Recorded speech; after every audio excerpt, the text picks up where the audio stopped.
Koto. In my statement today, I address our view that de-escalation is the only safe and therefore the most desirable way to resolve the protests at the Wellington Parliament. Our current assessment is that the situation where any enforcement action is taken runs the risk of much wider harm than the protest itself is presently generating. We continue to carefully create options to reopen roads, but the most desirable way to end this safely is through open communication channels and negotiation. Yesterday's statement from the Speaker of the House has provided a window of opportunity for protesters who wish to have their views heard by Parliament to clear the roads and restrict access to Parliament grounds. Police has had constructive engagement with some key protest leaders following the release of the statement, and our focus is to deepen those discussions. In the current circumstances, enforcement action taken by police runs the real risk of injury to the public, escalation in numbers of people, and a transition away from a largely peaceful protest to violence.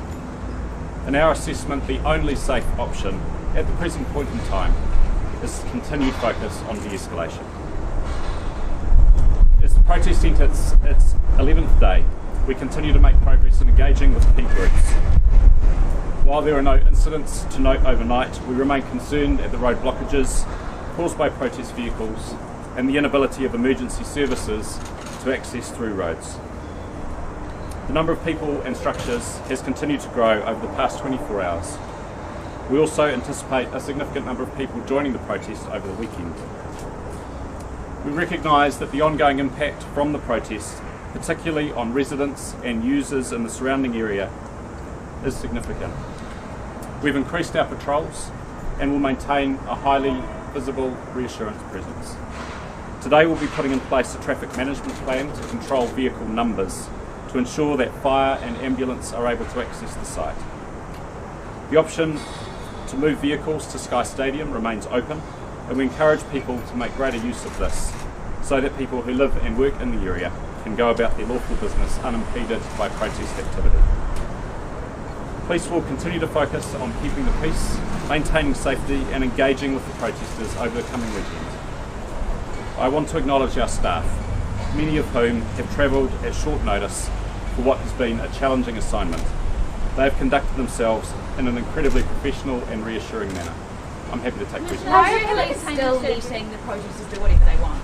There are more, you said yourself, in the 24 hours, there are more protesters there are more tents erected, someone's built a fence in an alleyway next to Parliament, on Parliament grounds. Why aren't police doing anything at all to see this change? As I've said, we believe the only way to resolve this situation safely is to de-escalate and to continue in the dialogue that we've opened with protest groups. So it doesn't look like it's working. In 2 weeks' time, we've had some very positive engagement in the last period since the Speaker released his statement. We remain confident of our ability to engage and get progress, and are firmly of the view that any other option that police might bring runs a real risk of escalation that would be worse than what we see from the protest. Do you have a containment strategy? We are putting in place a traffic management plan today. But why now? Today we have come to the view that taking different options like the towing of vehicles, which we have explored, would run the risk of an escalation. The traffic management plan will allow us to support protest leaders to minimise further congestion at the site, which has become a challenge, and to support the parking of vehicles at Sky Stadium rather than around the protest. Are there any plans on the table? Is towing still on the table at all? Is towing is an option, are you still looking at that, or are you completely looking at that? Look, that is still there in our toolkit of options.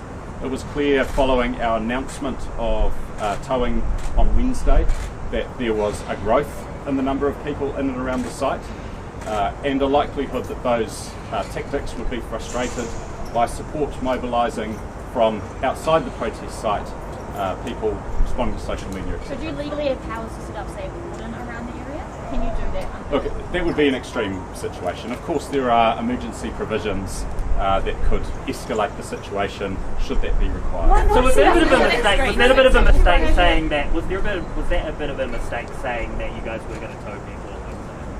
No, we needed to explore the option of that and test what the reaction would be. It was very clear that that was going to cause an escalation and probable that that tactic would be unsuccessful. Our judgment since then, and particularly in light of the Speaker's statement, has been that ongoing dialogue is by far the best option for resolving the situation. Are you having trouble getting staff to manage and resolve this protest? We've mobilised a large number of staff. Do you need more staff?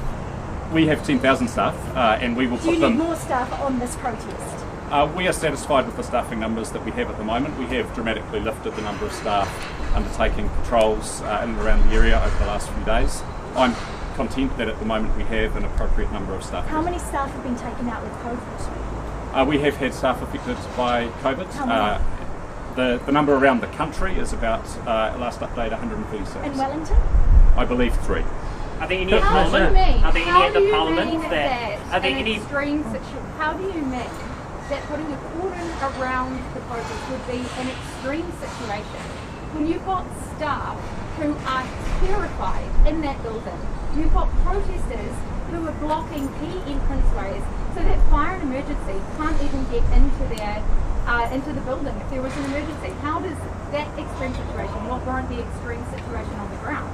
So we are putting in a traffic management plan that will manage further vehicles coming into the area. But the question I was answering related to something like a harder cordon, an escalation where you had major disorder breaking out. We do not want to create a situation where we escalate that unnecessarily. And our judgment right now is that the right thing to do is continue with dialogue. As I say, positive responses from key protest leaders since the Speaker's statement, that's where our focus is. Are there any police at Parliament with COVID or are close contacts? We have had some staff working on the operation affected by COVID. We are working on whether or not that relates to their duties there or indeed other contacts. Are you concerned that people joining this weekend? There's a planned convoy from Northland allegedly leaving tomorrow. Will you stop them from parking their cars and entering the Parliament? We're sure we will see more people join over the weekend. That was the pattern last weekend. Many of those people are visiting because of the nature of the event. They left again after the day. I'm sure we will see that. Our goal with the traffic management plan is to redirect traffic to Sky Stadium so that we don't add to the congestion that already exists. How many say that you're having right now, do you think? How many protesters do you think are down there right now? The last count that I had was about 800 protesters on site. And coming this weekend, any idea? No, look, it's an unknown. We had lots of people come from around Wellington last weekend. How many complaints have you had from the public about harm that they may have suffered from protesters? Look, we continue to have a baseline of people feeling intimidated, feeling threatened. What's that baseline? Oh, I don't have a number for you, but of course we are getting reports of that going on, and that is a problem. But our judgment here is not to create a bigger problem by the actions that we take. We are confident that there is still a positive group of leaders that we can engage with. They are constructive, and there is management within the group about people's behaviour in a way that we are satisfied is keeping people safe. Are you following up on all these allegations that we're hearing of harassment, people just squatting on lawns? Will you investigate and lay charges later? We will receive any complaints that people have and assess the most appropriate action. The best thing that we can do right at the moment is create a high visibility of police around to reassure people moving through the area. We need to be clear. The majority of the people involved are peaceful and are behaving reasonably, notwithstanding that it's an unlawful protest. However, there are some around the fringes, as there often are in these groups, who need to be managed, and we are managing that in the future. A couple of days ago it was 450. Is that not what? How many vehicles now parked illegally? It's a very large number. Can you put a number on it? I can't write at this moment. Okay, what do you think at another time? Are we still going to see them there in 2 weeks' time? Will you still be having chats with the protesters? I cannot guarantee what the path of this is. Our focus is de-escalation, and we recognise that this is a frustrating situation for the people of Wellington. We recognise that it's causing massive disruption, but equally, for safety reasons, we don't consider that now's an appropriate time. You say that there's a risk of escalation if you were to intervene. What evidence is that based on? Is that from conversations you've had with organisers? Look, this is our professional judgment. As I said, after the announcement about towing, we saw an escalation in numbers, and we saw a level of readiness for people to obstruct whatever tactics that police might bring. In our view, that approach would have been provocative and unhelpful for resolving the situation. The Speaker's statement this week creates an opportunity for us to have a different dialogue, and that is what we'll be pursuing. Is it your assessment there could be a violent response if police are... We don't want to create a situation where there is a violent response, and so our judgment is that the right tactic for now is this ongoing engagement. What sort, can you describe the nature of these constructive conversations you're having? Because all we're seeing is the protests continue to grow. Is it just them saying, look, we're here to stay, and you guys just have to bite the bullet on that?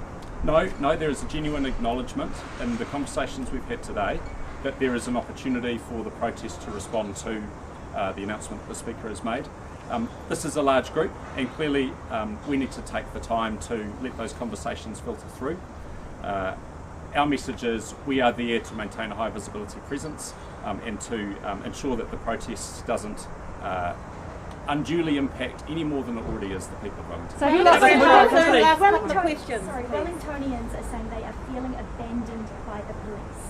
What do you have to say to them? Have you abandoned them? Not at all. I understand that perspective.